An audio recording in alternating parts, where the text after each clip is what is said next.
can we forgive to overcome anger, grudges, and bitterness? We have to remember that forgiveness is a decision.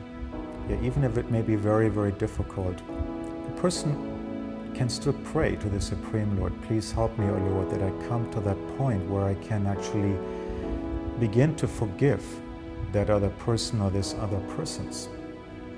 So it may be a gradual thing, it may be a slow thing, but the person knows that in the end, holding on to this anger and grudges and bitterness for the rest of this particular human journey is actually going to harm me more than anybody else. Yeah.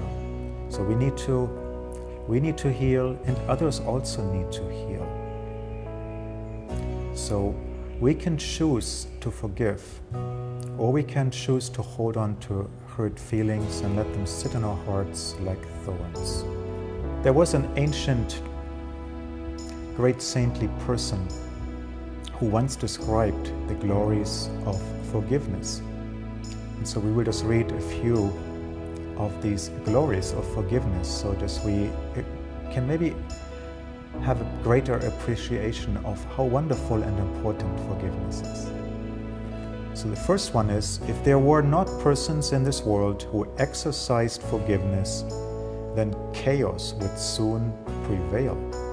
If kings and other superiors give way to anger, then the distressed people would quickly meet with ruin. If inferiors do not tolerate the superiors' admonishments, then sin will take root and destroy mankind. The second one is, forgiveness is virtue, forgiveness is sacrifice. Forgiveness is purity and penance. It is truth, piety, and religion.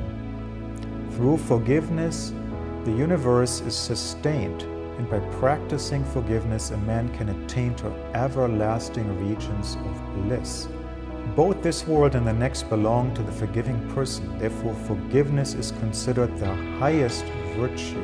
Forgiveness and humility are the qualities of the self-controlled. They constitute eternal virtue.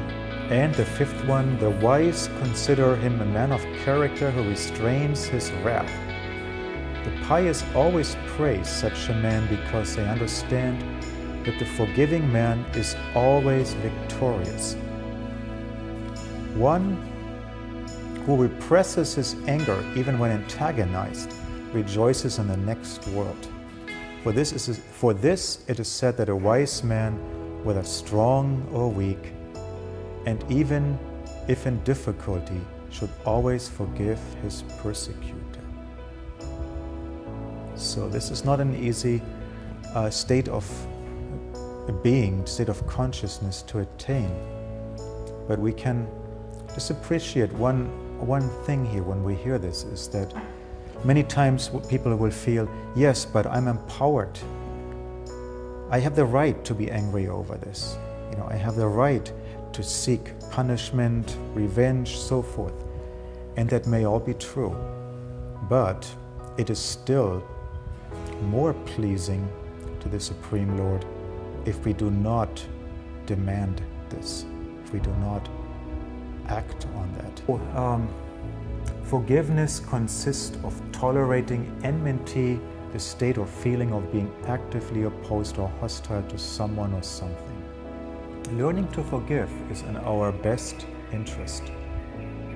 To forgive someone doesn't mean that their actions were right, of course, yes. But it is an amazing act of kindness, and it is liberating. So if we hurt onto hurt feelings and anger, it actually makes us prisoners of the past. It traps us in a dark place. We're basically always reliving that event or those events. So the duty of one seeking enlightenment is to culture the quality of forgiveness, which is illuminating like the sun.